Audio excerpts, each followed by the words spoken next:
Bonjour Marine Tondelier. Bonjour. Bonjour Lucie Castet. Bonjour. Le Rassemblement national et vous, la gauche, avez donc décidé de faire tomber le gouvernement Barnier via une motion de censure demain ou jeudi. Le Premier ministre va s'exprimer ce soir à 20h dans les journaux de TF1 et France 2. Qu'est-ce qu'il peut dire pour vous faire changer d'avis, Marine Tondelier? Que voulez-vous que nous en attendions? On n'en attendait pas grand-chose sur le fond. On avait quand même fait l'effort, je pense que c'est le cas de l'ensemble des partis de gauche, des partis écologistes, de le rencontrer, de lui expliquer nos lignes rouges, nos lignes vertes, pour le cas des écologistes. Il a mené une politique injuste. Il n'était pas très légitime dans sa fonction, puisqu'il n'avait pas remporté les élections législatives. Et à tout cela, il a ajouté le déshonneur. Moi, je pense qu'il y a eu, dans toute cette période quand même inédite, déstabilisante, moi je suis comme les Français, je pense que Lucie aussi, on est assez déroutés par la situation, mais il y a eu un fait politique majeur cet été, qui s'appelait le Front républicain. Les personnes qui sont aujourd'hui en soutien de Michel Barnier, les macronistes, etc., ils ont un point en commun. C'est que leurs électeurs, soit ils ont voté pour eux, soit ils ont voté parce qu'ils ne voulaient pas du Rassemblement national au pouvoir. C'était un truc fort, c'était un vrai sursaut démocratique, une participation quasi sans précédent en France. Et qu'en ont-ils fait? Ils se sont mis dans les mains de Marine Le Pen, pas juste en leur nom, puisqu'hier, ils publient un communiqué de Matignon citant Marine Le Pen. Ça n'est jamais arrivé pour aucun politique. Alors, le communiqué de Matignon ne cite pas. De ce qui Mais attendez, hier, ils ont capitulé au nom des institutions. Ça laissera des traces. Et moi, je ne vous dis pas juste ça parce que, en tant que femme politique, on est choqué, mais parce que c'est l'inverse, exactement l'inverse de ce que, non pas juste nos électeurs, mais tous les électeurs qui ont fait le choix du Front républicain cet été, et eux, ils étaient au rendez-vous. Et je les en remercie, je n'oublierai jamais. Mais ça laissera des traces parce qu'il aura la censure et le déshonneur. Marine Tondelier, la pire des manières possibles. C'est l'humiliation pour lui. Marine Tondelier, vous parlez du Front républicain, mais c'est avec l'aide du Rassemblement national que vous allez faire tomber le gouvernement demain. La réalité, c'est que tout l'été, les macronistes nous ont expliqué qu'on ne pouvait pas avoir une première ministre issue de la gauche parce qu'elle serait bien incapable de passer un budget. La réalité, c'est qu'aujourd'hui, on a un gouvernement qui est dans les mains du Rassemblement national. Explicitement, Marine Tondelier l'a dit, un communiqué de Matignon avec le logo de Matignon de nos institutions françaises qui cite le Rassemblement national. Nous étions prêts à gouverner, nous étions prêts à faire des compromis. À aucun moment, le Premier ministre ne s'est tourné vers la gauche, ne s'est tourné vers le camp républicain, et on insiste lui, sur il dit ce qu'il a point négocié jusqu'au bout, aller construire et avec toutes les parties. Il n'a pas du tout construit avec nous. Si vous aviez été nommé à Matignon, Lucie Castet, les choses se seraient passées autrement, là, en ce 2 décembre? Mais évidemment. Pas fait de communiqué citant Marine Le Pen. D'une part, je n'aurais pas fait de communiqué citant Marine Le Pen, c'est une évidence, mais d'autre part, et nous l'avons répété tout l'été, c'est ce que j'ai dit tout l'été, nous avons signé un courrier avec tous les présidents de groupe du Sénat et de l'Assemblée nationale du nouveau Front populaire pour dire nous allons chercher des compromis. Lucie Castet, vous auriez été censurée a priori. Vous auriez été censurée a priori. Quand savez-vous? Mais le Rassemblement national, Marine Le Pen le disait. Mais le Rassemblement national seul ne pouvait pas nous censurer. Mais la droite, les LR aussi, en fait, étaient contre votre venue à Matignon. J'ai eu des discussions tout l'été avec des membres de l'IOT, des membres du MoDem, c'est-à-dire des parlementaires qui ne sont pas du camp du nouveau Front populaire, qui étaient prêts à travailler avec nous. J'en veux pour preuve les discussions que nous avons eues dans le cadre de la Commission des finances autour du projet de loi de finances. Le nouveau Front populaire a proposé énormément d'amendements. Beaucoup d'entre eux, la majorité d'entre eux, ont été adoptés en Commission des finances, donc avec les voix de parlementaires qui ne sont pas du nouveau Front populaire. Nous sommes capables de bâtir des compromis. Nous l'avons dit, non seulement nous l'avons dit, mais nous l'avons aussi démontré. C'est ça la méthode de gouvernement du nouveau Front populaire. La réalité, c'est qu'Emmanuel Macron n'a jamais voulu se tourner vers nous au départ, et que Michel Barnier a perpétué cette méthode. Il s'est tourné immédiatement vers le Rassemblement national. Il n'y a pas une erreur stratégique de la gauche? Je m'explique. On a compris que c'était toujours de notre faute. Ça, on a bien compris. Il y a des responsabilités, tout le monde est conscient qu'il y a des responsabilités, mais ce qu'on entend sur ce plateau depuis il y a une grosse différence entre nous et tous les autres. Tout le monde se renvoie la balle. On respecte le travail parlementaire. Nous avons mené ce travail parlementaire à fond, et je remercie tous les députés du nouveau Front populaire qui étaient là en commission, le jour, la nuit et en séance, qui ont fait passer des mesures pour s'interposer, je dis bien s'interposer, entre la brutalité sociale, environnementale, économique des politiques macronistes et de droite et les Français. C'est ça que nous avons fait. On a obtenu des victoires majeures en hémicycle. Et vous savez ce qui s'est passé ? le gouvernement fait des secondes délibérations pour faire table rase de tout le travail parlementaire. Et les macronistes, qui n'étaient pas là en commission, qui n'étaient pas là en séance, ils sont même pas venus travailler. C'est la seule chose qu'on leur demande. Ils sont élus, qui viennent en hémicycle et en commission défendre leur programme. Mais on ne sait pas lequel, mais qu'ils défendent. Les sénateurs, ils ont dû quitter l'hémicycle. Tous les sénateurs de gauche, ça ne s'était jamais vu.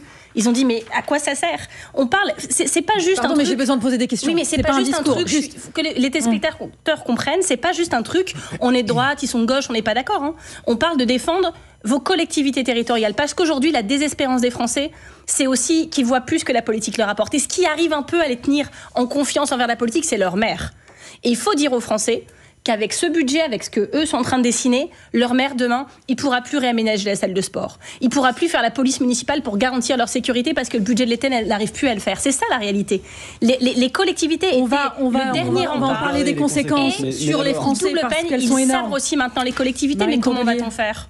Marine Tondelier, sur votre attitude, l'attitude de la gauche pendant les débats, en annonçant dès le début, la motion de démission pour une démission du président de la République. Ce sont vos amis de destitution de vos amis de la France Insoumise.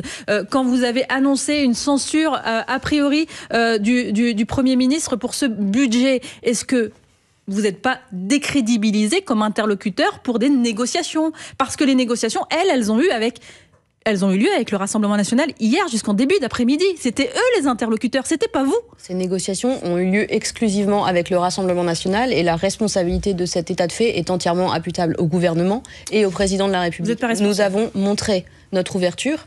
Nous ne sommes pas responsables du fait que le président de la République et le camp gouvernemental a choisi de se tourner exclusivement vers le Rassemblement national, en grande partie pour des raisons idéologiques.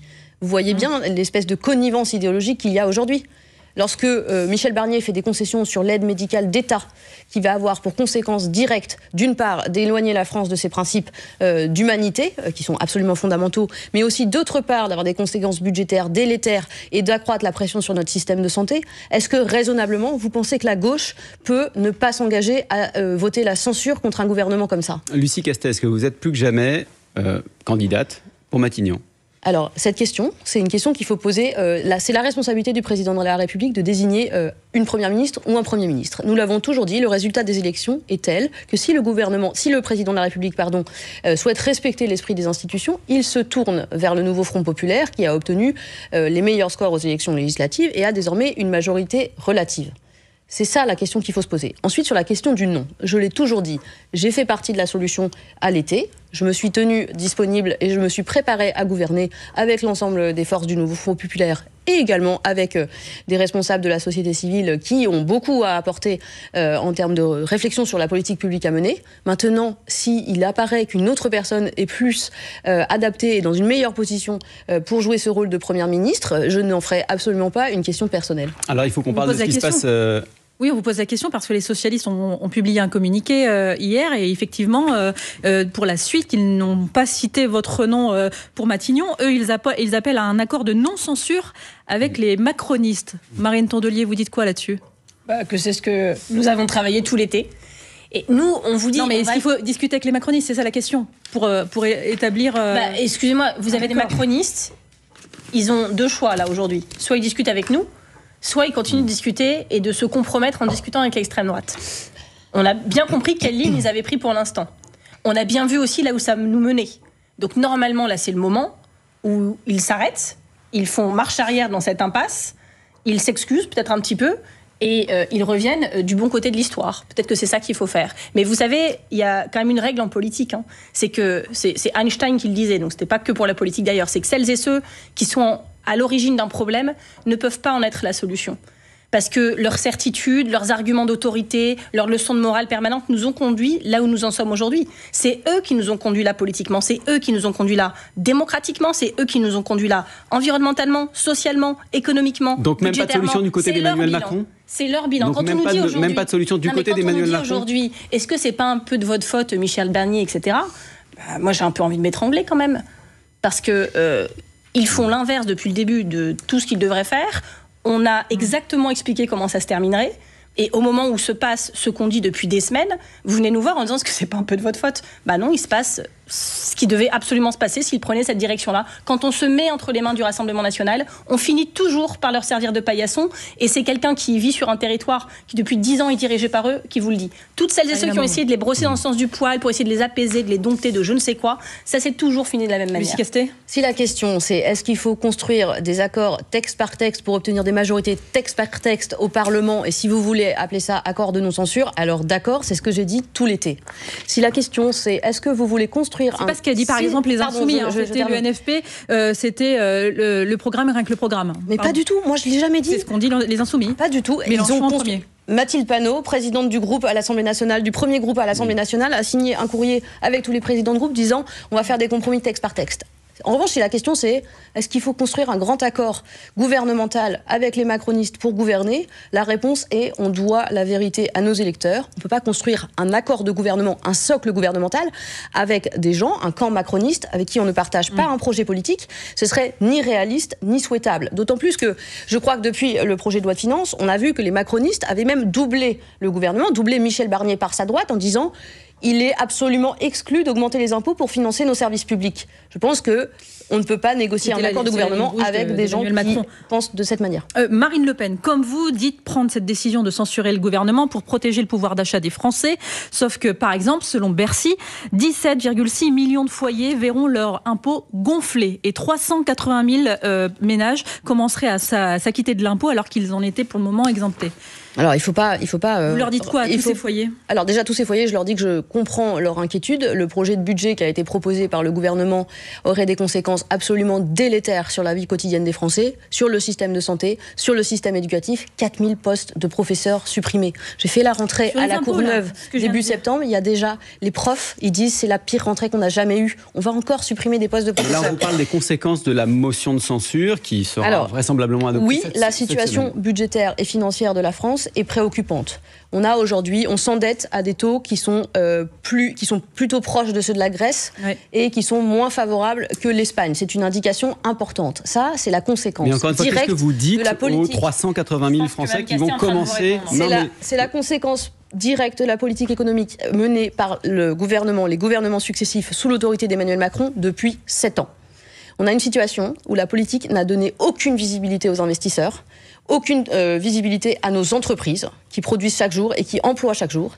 On a eu des annonces totalement désordonnées en matière de déficit public. Là, c'est la décision de censurer le gouvernement qui va produire cette conséquence immédiate qu'on vient de citer. Vous dites quoi à ces foyers qui vont payer plus d'impôts, qui vont payer les impôts alors qu'ils n'avaient pas payé jusqu'à maintenant ? Les taux d'endettement, les taux d'intérêt auxquels on s'endette n'ont quasiment pas bougé depuis quelques jours. La situation, c'est que vous parlez de macroéconomie. Les Français qui nous écoutent, là, ils pensent à leur quotidien. Demain, bien sûr, et ils ont raison. La situation est telle que si le budget passe, la situation serait totalement dégradée pour les citoyens et les services publics ne seraient encore pas possibles, ils ne pourraient pas fonctionner. Donc la situation actuelle, c'est la conséquence directe de la politique qui est menée. J'ai d'autres exemples rapides à vous donner parce que c'est important de se rendre compte. On a le fil info qui nous attend. Oui, d'autres conséquences. Marine Tondelier sur les finances en l'absence de nouveaux budgets. Les agriculteurs en colère, il faut les citer parce qu'ils sont mobilisés. Eux, par exemple, n'obtiendront pas les fonds qu'ils attendent. Le secteur du logement en crise, pareil, pas de fonds prévus. Les ministères dont la justice, l'intérieur, les armées qui devraient voir leur crédit augmenter. On va nous expliquer. Pas de crédit augmenté. Michel Barnier, il propose un budget qui est le pire pour les collectivités territoriales de l'histoire des budgets de l'État. Il propose un budget qui veut dérembourser nos médicaments, qui va sabrer les services publics. Enfin, c'est un budget atroce. Et ce qu'on nous explique maintenant, c'est qu'en fait, on n'a pas le choix, parce que si on vote pas, les fonctionnaires seront plus payés, rien va fonctionner, et peut-être même que le Père Noël annulera sa tournée. Parce que j'ai dit attendez, on a l'habitude. C'est toujours pareil. Pour soutenir la droite, on n'a pas le choix en fait. Il faut faire tout comme il dit, sinon tout s'effondre. Mais ça s'effondre déjà. Et c'est leur bilan, c'est leur politique qui nous conduit là. Qu'on ne dise pas aux gens qu'ils n'ont pas le choix. On a toujours le choix. Moi, je fais confiance à ce pays pour trouver des solutions. Je fais confiance aux représentants politiques pour trouver des solutions autres qu'aller se compromettre et services de paillasson à Marine Le Pen, qui les conduit exactement au même endroit, mais avec en plus l'humiliation et le déshonneur. Donc maintenant, qu'il y ait un sursaut dans ce pays, qu'on se mette autour de la table, qu'on trouve des solutions, mais ne disons pas à vos téléspectateurs que si cette motion de censure est votée, tout va s'effondrer et que c'est terminé. C'est si elle n'est pas votée que ça continuera, et si on laisse aller ce budget jusqu'au bout, nous sommes en train de nous interposer entre la politique de Michel Barnier, d'Emmanuel Macron, que les Français ont massivement rejeté aux législatives, et les Français. C'est ça qu'on est en train de faire. Marine Tondelier, Lucie Castet, on vous retrouve dans une minute juste après le fil info de Maureen Suignard à 8h47. Les sécheresses coûtent près de 300 milliards d'euros par an au niveau mondial, selon l'ONU. Calcul dévoilé à l'occasion de la COP16, conférence sur la désertification. L'ONU appelle à des investissements urgents, notamment pour la reforestation. Les sécheresses pourraient toucher 75% de la population mondiale d'ici 2050. Il a encore des choses à dire. Michel Barnier, invité du 20h sur France 2 et TF1 ce soir. Interview du Premier ministre à suivre aussi sur France Info. Son gouvernement est visé par 2 motions de censure. Les députés se prononceront demain ou jeudi et peuvent faire tomber le gouvernement. Sur France Info, Lucie Castet, la candidate de la gauche au poste de Premier ministre, se dit prête, mais affirme qu'elle peut aussi laisser sa place si une autre personne est dans une meilleure position. Encore des difficultés sur les routes d'Île-de-France, des bouchons sur l'A1 en direction de Paris, nouvelle manifestation des taxis, ils viennent d'arriver devant l'Assemblée nationale, mobilisation contre une tarification à la baisse pour le transport des malades. Une opération escargot est aussi prévue à Orléans. Le dispositif de sécurité était déjà important avec 6000 policiers et gendarmes prévus pour la réouverture de Notre-Dame de Paris ce week-end. Il sera peut-être encore renforcé. Donald Trump, le président américain réélu, annonce qu'il sera présent. France Info. Le 8-30 France Info, Jérôme Chapuis, Salia Braclia.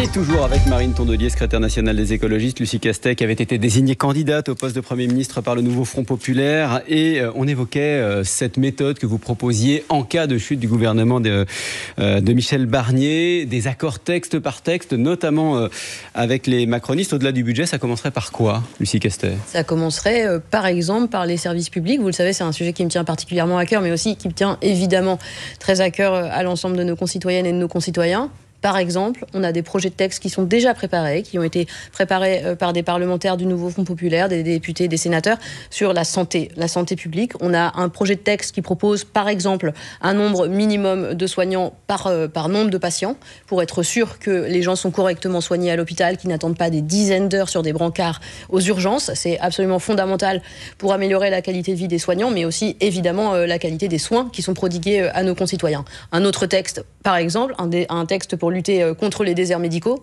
Sur ces sujets, comme sur les sujets typiquement l'éducation, je pense que nous pouvons rassembler des voix extrêmement largement, parce que les parlementaires, en circonscription, ils entendent tous les jours nos concitoyens qui leur disent « l'hôpital va mal, l'école va mal, les transports vont mal, je n'ai pas de logement ». Sur ces sujets-là, je pense sincèrement que pour peu qu'on joue un petit peu le jeu de la démocratie, on arrivera à bâtir des compromis avec l'ensemble des forces à l'Assemblée nationale. Mais pour ça, il faut donc un accord de non-censure, comme l'avait suggéré le patron du groupe socialiste à l'Assemblée, accord de non-censure, dont ne veulent pas vos alliés, les Insoumis. Comment on fait ? Mais c'est faux, les Insoumis, ils ont signé... Encore une fois, Mathilde Panot, elle a signé un courrier à l'ensemble des parlementaires qui dit « nous construirons des accords texte par texte ». On peut appeler ça globalement un accord de non-censure. Ce n'est pas différent. Donc les Insoumis sont prêts à travailler avec les macronistes, c'est ce que vous dites. Les Insoumis sont prêts à proposer des textes sur la base de nos propositions, sur la base des valeurs qui sont portées par le nouveau Front populaire, notamment la restauration des services publics, et ensuite voir comment ça se passe au Parlement. Ils l'ont fait en commission des finances. Énormément d'amendements provenaient du groupe de la France Insoumise. Pour se mettre d'accord avec quelqu'un, déjà, il faut avoir une relation. Est-ce que vous avez appelé Gabriel Attal, François Bayrou ? J'ai appelé Gabriel Attal cet été. C'est la seule personne qui a refusé de me parler. Ben oui. C'est la seule personne qui a refusé de me parler. J'ai eu des échanges avec le Modem, j'ai eu des échanges avec Lyot, j'ai eu des échanges avec des anciens macronistes, j'ai eu des échanges avec tout le monde. Gabriel Attal a refusé de me parler. Mais pardon d'insister sur la France Insoumise, parce qu'on a l'impression que vous n'avez pas tout à fait le même agenda. Mathilde Panot, qui était là l'autre jour, et encore une fois, qui ne disait pas tout à fait la même chose que vous, disait autre chose. C'est que elle, son objectif, c'est la démission d'Emmanuel Macron. Est-ce que c'est votre objectif ce matin, Marine Tondelier ? C'est pas mon objectif dans la vie. Moi, je veux qu'on arrive à protéger les Françaises et les Français. Et donc, oui, commence à se poser la question de ce qu'Emmanuel Macron va faire maintenant. Mais c'est pas notre question à nous, c'est la sienne. Il s'est mis dans une impasse, il a posé tout seul, il a décidé de poser une question très claire aux Français en juin. La dissolution, est-ce que vous voulez ou non une alternance politique ? Les Français ont répondu très très clairement. Très clairement. Ils s'y attendaient pas, c'est leur réponse. Et après, on n'a rien compris tout l'été, obstruction, il voulait pas changer de Premier ministre. Il a d'ailleurs ce budget, quel que soit le Premier ministre nommé, nous on vous l'avait dit cet été, plus les semaines passaient, plus quelque part la personne qui était nommée perdait toute capacité, tout levier d'action parce qu'il était trop tard pour préparer les choses sérieusement. Il se passe exactement tout ce qu'on avait dit. Mais donc vous ne demandez pas la démission d'Emmanuel Macron aujourd'hui comme vos collègues insoumis ? Mais parce que c'est pas mon obsession dans la vie. Parce que je vois bien que de toute façon, là où on en est rendu, tout va être compliqué. Mais ce qu'il faut dire quand même, c'est que de plus en plus de Français se posent cette question. Regardez les sondages sur la démission et sur la destitution. Parce que les Français, ils ont été trahis par leur président de la République. Mais ça changerait quoi? Je pense qu'ils ont l'habitude d'être trahis parfois par les politiques, mais par le président de la République qui vous pose une question, vous devez annuler vos vacances, les mariages, les trucs. Toute la vie de tout le monde a été chamboulée. On s'est arrêté pendant 5 semaines. Tous, vous, nous, les Français, pour suivre ce moment politique majeur. Et qu'en a-t-il été fait? Donc, moi, je vous dis, ce qui m'intéresse maintenant, c'est comment on se sort de là. Voilà, c'est la suite. Et je ne suis même pas sûre qu'une présidentielle, là, en catimini, parce qu'une présidentielle anticipée, c'est en 35 jours que ça se joue. On replonge dans une crise politique, etc. Donc, ce que doit nous dire Emmanuel Macron, ce que doit nous dire Michel Barnier, j'ai vu qu'il parlait ce soir, c'est est-ce qu'ils ont encore une solution pour nous? Mais cette solution, elle ne peut s'inscrire que dans le cadre du Front républicain. Et je vous dis pas ça parce que je suis inflexible, parce que je suis obtus, parce que je suis sectaire ou parce que je ne sais quoi. Je vous dis ça parce que c'est le fait politique majeur de cet été. Sauf que le Front républicain, il existe encore. Vous faites partie d'un ensemble, Marine Tondelier, qui s'appelle le Nouveau Front populaire. Et parmi les membres du Nouveau Front populaire, il y a la France insoumise. Écoutez, laissez-moi juste poser ma question. Oui, mais vous l'avez déjà posée 5 fois. Donc non, vous allez dire quand même les insoumis demandent la destitution, etc. Laissez-moi finir ma question. On va aller au bout des choses. Donc, vous faites partie d'un ensemble, le Nouveau Front populaire, dans lequel il y a les Insoumis. Eux, ils veulent une présidentielle anticipée. Et c'est le vœu particulier de Jean-Luc Mélenchon, qui souhaite être le candidat de toute la gauche, de ceux qui veulent bien, justement, c'est ce qu'il dit. Et là, ça coince aussi dans votre propre camp, mais du côté de François Hollande. Écoutez ce qu'il dit. Il veut une élection présidentielle anticipée. Il veut être candidat à l'élection présidentielle. Il ne sera pas président, il le sait aussi. Il ne sera même pas au 2e tour, il le sait aussi. La position et même la personne de Jean-Luc Mélenchon sont les plus rejetées dans l'opinion publique. Je ne me trompe pas. Donc, quand on a autant de niveaux de détestation, quand on a autant de niveaux de refus, de réprobation, ça pose quand même une question. Il a raison de dire ça, François Hollande? Vous êtes d'accord sur le constat qu'il fait? Je vais me permettre de répondre si vous voulez bien. Allez-y. Moi, je pense qu'on fait une erreur lorsque on se concentre sur la question des noms. Si on veut bâtir la victoire de la gauche pour qu'enfin la gauche soit en mesure de gouverner, là on a fait 28% aux élections législatives, c'était bien plus que ce que tous les sondages envisageaient, mais c'est insuffisant, on l'a vu tout l'été, c'est insuffisant pour gouverner sereinement et pour changer significativement la vie des Français. Et donc c'est le sens de l'appel qu'on a lancé avec Marine Tondelier ce week-end. La question c'est un travail d'équipe. Qu'est-ce qu'on fait pour changer la vie des Français? Comment on prépare un projet qui va convaincre les Français et nous permettre de gouverner et donc de rassembler plus largement? Pour ça, il faudra parler du travail d'équipe avant de parler du nom du capitaine. Mais l'équipe, c'est pas le NFP? L'équipe, c'est tout à fait le NFP. On peut continuer à approfondir. On a un programme. On a déjoué les pronostics cet été. On a créé un élan sans précédent. Je pense qu'on peut tous s'accorder à le dire. Un élan sans précédent en juin et en juillet. On a mobilisé massivement la société civile organisée. On a mobilisé massivement les militants, y compris des gens qui n'étaient pas militants auparavant. Maintenant, la question, c'est comment on transforme cet essai, comment on poursuit cet élan et comment on construit quelque chose en vue des prochaines échéances électorales. Mais pardon d'insister sur la question de Jean-Luc Mélenchon, parce que vous dites que la gauche doit s'adresser largement aux classes populaires. Et à entendre notamment par exemple François Ruffin, on ne sait pas trop s'il y a consensus là-dessus, parce que François Ruffin dit que notamment dans sa région, celle des Hauts-de-France, Marine Tondelier, Jean-Luc Mélenchon lui a dit qu'il fallait mobiliser la jeunesse, les quartiers populaires et que tout le reste, il fallait laisser tomber. On va arrêter avec cette fausse polémique. Ouais. Il n'y a aucun moment où alors j'étais pas à La Réunion, où on se serait dit à gauche, on va devoir choisir entre les cités et la ruralité. Ça n'a aucun sens. Il y a eu en 2011 notamment une note de Terra Nova dans laquelle il y avait un axe politique qui était clairement... On parle à vos téléspectateurs qui sont en train de se demander s'ils auront un gouvernement demain. Vous ressortez des polémiques d'il y a 3 mois. Vous en avez pas marre? Non mais attendez, sur ce point-là... Et un rapport de 2011. Non mais je vais vous répondre la seule chose que vos téléspectateurs ont à savoir. Je leur dis solennellement. Et je ne suis pas la seule à le dire, puisqu'on se déplace beaucoup avec Lucie Castet sur tout le territoire. C'est ce que tous nos électeurs et nos soutiens nous disent. Nous n'avons pas le luxe des divisions. Nous n'avons pas les luxes de l'impréparation. Et donc la seule chose qu'on doit faire, là, c'est se préparer à toute éventualité. La chute du gouvernement Barnier, la démission peut-être d'Emmanuel Macron, parce qu'à un moment, il sera au bout, il ne sera plus quoi faire d'autre que ça.